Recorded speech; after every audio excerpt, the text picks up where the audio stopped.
these two fine people up here in the chancel with me this morning, many of you will know, but just in case you don't, this is Scott Carmichael, immediately to my right, and Violet Ross, sitting next to Scott. Last week, this week, and next week is what we are defining in our church as our stewardship season this year. And as part of our stewardship season, we are focusing on a few small verses in the Gospel of Luke, which have their origins in the Hebrew Bible. And that includes the command, the imperative that you shall love the Lord your God with all of your heart, your soul, your strength, and your mind. Before we get there, though, I'd like to just have Scott and Violet share an intergenerational conversation, and by way of introduction, ask you how long you've been coming to Union and what your involvement with the church has been like. We started coming to Union in 2003 when Sarah was born, and Sarah's the same age as Violet.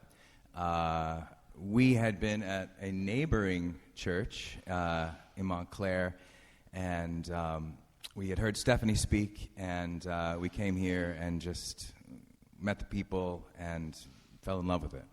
So, 16 years. I started coming when I was about 2 years old, I think. My brother had gone to nursery school here, and I went to nursery school here. And basically, my brother was in kindergarten then, and he started asking questions about who God was. And we lived right around the corner, so my parents thought that we might give it a try. So I'm 16 now. It's been about 14 years. Okay, great. So you're both still here after fairly lengthy tenures at the church. So what are the things that you like most about our church community? I love the inclusive nature of it. I grew up in the Midwest in a Methodist church, and while there were a lot of open-minded people, there was a fair share of less inclusive types at our church. I loved our church, but as I grew and moved around and went to school and life happened, I found that an inclusive church was more important to me. I also love the music. I love Eric's music with the choir. It's fantastic. But most of all, I love the people. You know, many of you became our friends when we moved here and to this church, and it's hard to see our life without you guys. We've sort of grown up with the church, and that's the biggest reason.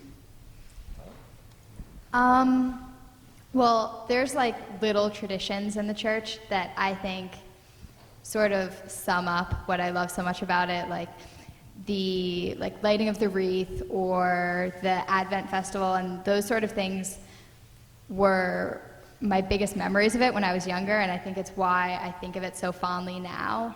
But even though I had all those great memories growing up, there were certain times where I didn't necessarily want to be the first person on Sunday morning leaving the sleepover to come to church on time. But then I was old enough to decide whether or not I wanted to come to church, and I still decided to keep coming. And I think I can really attribute that to the youth programming here and the youth group, and it was just such a great community for me to have. Even when I was in 6th grade, I was just welcomed right in by everybody. And so the aspect of community is really what encouraged me to keep coming, because I was excited to see my friends, and I was excited to see the people who I knew cared about me and who were part of the community here. Thank you. So just to come back to our stewardship theme for this year, loving God and neighbor with heart, soul, strength, and mind. Do you have any reflections on the theme for this year and how that intersects with your personal journey here at Union? Yes. Great. No, not really. Yes, no, I do. As I thought about this question and heart, soul, strength, what it says is it's your whole person. And, working the job I do or the jobs I do as an actor, I'm always chasing around from one job to another, and there's often either too much work or not enough work. And when you do have the work, it's with people who are towards the outer ends of the spectrum on both ends. There's a lot of really wonderful, fantastic people that you work with, but there tends to be a lot of terrible, horrible people that you don't want to spend time with. And could you talk more about that? Yeah.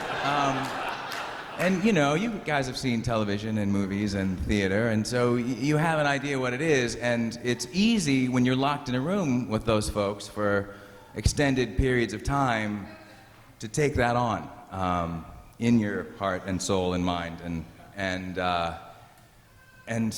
Union is such an important place because it gives me perspective, and I can come here and remember what's important. And Dave and Katrina, there's such great preaching. They always remind me what I need to be thinking about when I'm, caught between a director or a pain in the butt actor or even just silly things, getting caught in traffic on the way to the set, and oh my gosh, I'm going to lose this job, or I'm going to be late, or blah, and it's like, well, really, is that important, And on some level, it is. It's good to have a check, but on another level, in the scheme of things, it's not,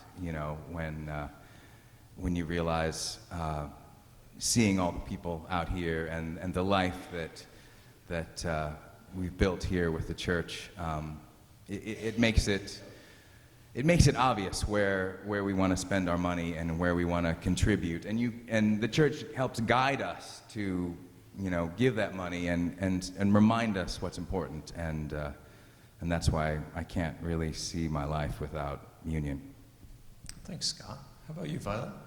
I think in regards to all of them, but especially Mind, learning centers was really important and sort of a constant for me growing up, and I had that in my life to teach me how to interact with other people and how to interact with God, and I think that really impacts how all the kids here at Union and when they grow up interact with the rest of the world using their heart and their soul and their mind and all of that. And then when we grow up, it affects how we interact with each other as youth and how we interact with the church. And we were always encouraged when we were in learning centers to practice neighborliness and welcome everybody in, and when we're in youth group to practice neighborliness and welcome everybody into our community. And I think having those older kid influences for me when I was little in youth group, and having the adults in the church influence me, taught me a lot about that. Like when I was starting high school, I had seniors who were in the church who would bring us out to get bagels at lunch to help us get acclimated, and it really taught me a lot about how to welcome everybody in and what the effect the church has on my life, not just at church, but outside of church, and the relationships that it builds and how it can sort of help you through all the changes that you're going through, especially when you're a kid and when you're going into adulthood. Great. Thank you so much to both of you for sharing your reflections on what Union means to you. We really appreciate you offering your own sermon in your own way this morning. So thank you very much. Thank you.